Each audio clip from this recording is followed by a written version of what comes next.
नमस्ते friends. Kitchen छोटा हो या बड़ा, वो मल्टी फंक्शनल होना चाहिए। ज़रूरी नहीं है कि हम सभी का kitchen modular. Non modular kitchen को भी हम अपने तरीके से ऑर्गेनाइज करके, कुछ स्मार्ट टिप्स को फॉलो करके अपने नॉन मॉड्यूलर या रेंटल किचन को भी मल्टी फंक्शनल और ऑर्गेनाइज बना सकते हैं, जहां काम करने में हमें काफ़ी मज़ा आएगा। तो मैं किस तरीके से अपने किचन को मल्टी फंक्शनल बनाती हूँ और इसे ऑर्गेनाइज़ करती हूँ, आप लोगों के साथ शेयर करूँगी। मेरा किचन भी एक नॉन मॉड्यूलर किचन है, जहाँ पे बहुत छोटी सी और कम जगह है। तो यहाँ पे मैं सबसे ज़्यादा यूज़ करती हूँ ऑर्गेनाइज़र्स, जिसके हेल्प से मेरा सारा किचन ऑर्गेनाइज रहता है। मेरे किचन में कोई भी बास्केट या ट्रॉली नहीं है और ये काउंटर टॉप के नीचे की छोटी वाली जगह है।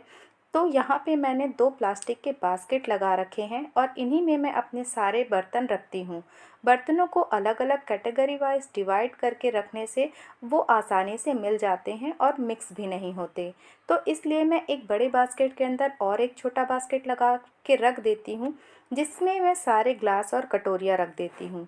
और दूसरी वाली बास्केट में मैं सारी प्लेट और थाली जो होती है उन्हें रख देती हूँ। इस तरीके से रखने से सारे बर्तन ऑर्गेनाइज भी रहते हैं और बड़ी ही आसानी से मुझे मिल भी जाते हैं। तो इस तरीके से आप भी अपने किचन में कुछ ऐसे टिप्स फॉलो करके उसे मल्टी फंक्शनल बना सकते हैं। बीच की जो बची स्पेस होती है, वहाँ पे मैं जितने भी टिफ़िन बॉक्स और लंच बॉक्स है उन्हें लगा देती हूँ। इसी के नीचे वाली जो सेल्फ है, वहाँ मैं चावल और दाल के कंटेनर और आटे के कंटेनर रखती हूँ। इसके बाद जो थोड़ी सी जगह बच जाती है, वहाँ पे मैं बड़े बर्तन जैसे कि कढ़ाई, परात या जो बड़े भगोने होते हैं उन्हें लगा देती हूँ। अगर आपका भी किचन छोटा है और नॉन मॉड्यूलर है, तो आप काउंटर टॉप में जो थोड़ी सी साइड की जगह है उसे ज़रूर यूटिलाइज़ करिए। जैसे मेरे काउंटर टॉप का ये जो कॉर्नर वाला एरिया है, यहाँ पे मैं एक ट्रे लगा देती हूँ और इसके ऊपर ही मैं ऑयल के, जो मेरे पास ऑयल का बॉक्स है उसे, और जो जीरे के और सरसों के कंटेनर हैं उन्हें रख देती। और साथ ही रोटी बेलने के लिए जो आटे की ज़रूरत होती है, एक बॉक्स में मैं उसे रख देती हूँ। तो इस तरीके से मैं काउंटर टॉप के इस कॉर्नर को यूज़ करती हूँ।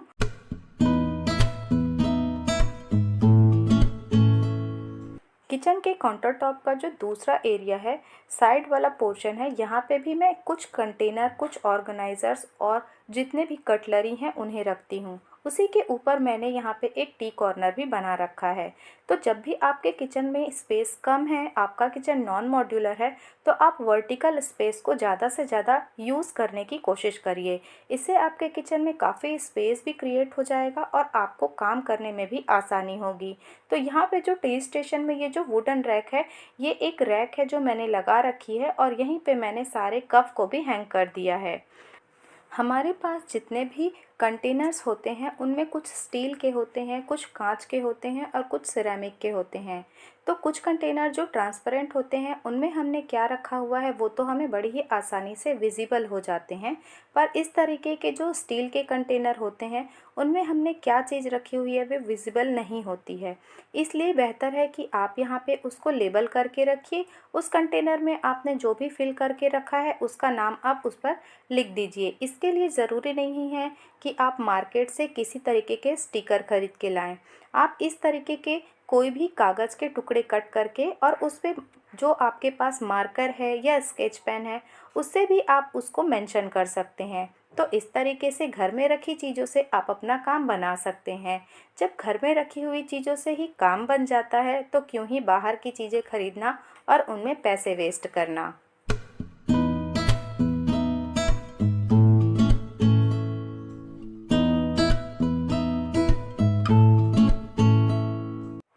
इस तरीके के जितने भी कंटेनर्स होते हैं, जिनमें मैं अपनी ग्रोसरी का सारा सामान रखती हूँ, उन्हें मैं किचन के काउंटर टॉप के ऊपर जो मैंने ओवरहेड शेल्फ बना रखा है वहाँ पे ही रखती हूँ। इससे मुझे काम करने में आसानी होती है और जो काउंटर टॉप है वो पूरी तरीके से खाली रहता है, जिससे मुझे काउंटर टॉप को यूज़ करने में भी आसानी होती है। किचन में काम करते समय हमारा समय कम से कम यूज़ हो, इससे बचने के लिए हमें स्मार्ट टूल्स की हेल्प ज़रूर लेनी चाहिए। इस तरीके का जो चॉपर होता है वो हमारे काफ़ी हेल्प करता है, तो इससे आपका काम भी आसान हो जाता है और आपके समय की काफ़ी बचत भी होती है। कोशिश करिए कि आपके किचन में इस तरीके के आइटम्स ज़रूर हों जो आपकी काफ़ी हेल्प करें आपके काम को आसान बनाने में। और इसके बैक साइड में जो ग्रिप लगी हुई है या रबर लगा हुआ है, जिसकी हेल्प से ये काफ़ी अच्छी तरीके से काउंटर टॉप पे स्टेबल रहता है और जब भी आप इस पे चॉपिंग का काम करते हैं तो ये अपनी जगह से खिसकता नहीं है। हमारा किचन मॉड्यूलर नहीं है तो यहाँ पे कोई ऐसे बास्केट या डस्टबिन का अरेंजमेंट भी नहीं है। ऐसे में जो भी किचन का वेस्ट निकलता है उसे हमें बार बार जाके डस्टबिन में डालना पड़ता है। तो इस प्रॉब्लम से बचने के लिए आप किचन में कोई एक प्लेट या कटोरी रख सकते हैं, जिसमें आप सारे वेस्ट को एक साथ रख दीजिए और जब आपका काम कंप्लीट हो जाए तो एक बार में जाके इसे डस्टबिन में थ्रो कर दीजिए। और अगर आप चाहें तो आपके किचन के सामान जब ग्रोसरी का आता है उसके साथ जो प्लास्टिक के बैग आते हैं उन्हें भी यूज़ कर सकते हैं इस तरीके के किचन वेस्ट को थ्रो करने के लिए। सब्जियों को कट करने के लिए और छीलने के लिए हम जिन भी चीज़ों का इस्तेमाल करते हैं, यूज़ करने के बाद उन्हें अच्छी तरीके से वॉश करके रखना एक अच्छी आदत है। ऐसा करने से जो नाइफ़ और पीलर है उसकी शार्पनेस भी बनी रहती है और उसमें कोई चिपचिपाहट भी नहीं आती। अक्सर हम हमारे किचन में कई साइज के ग्रेटर यूज़ करते हैं। जब कभी हमें चाय बनाना हो या सब्जी में लहसुन डालने के लिए उसे घिसना हो तो हम इस तरीके के छोटे ग्रेटर का यूज़ करते हैं। पर इसके जो लेग्स होते हैं उनमें काफ़ी शार्पनेस होती है, जिसके कारण जिस भी बर्तन में इसे रख के घिसा जाए उसमें काफ़ी सारे स्क्रैच आ जाते हैं। उससे बचने के लिए आप जब भी इसका यूज़ करें ऐसे प्लेट या कटोरी का यूज़ करें जो इसके नीचे बड़ी ही आसानी से आ जाता है। अब आप जब भी इसे यूज़ करेंगे किसी भी तरीके का कोई भी स्क्रैच आपके बर्तन में नहीं बनेगा।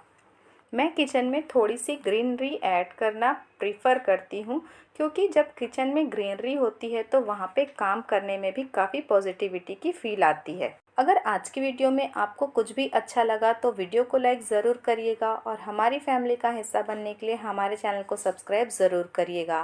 तो मिलते हैं एक और नई और इंटरेस्टिंग वीडियो के साथ। तब तक के लिए ओके फ्रेंड्स, बाय।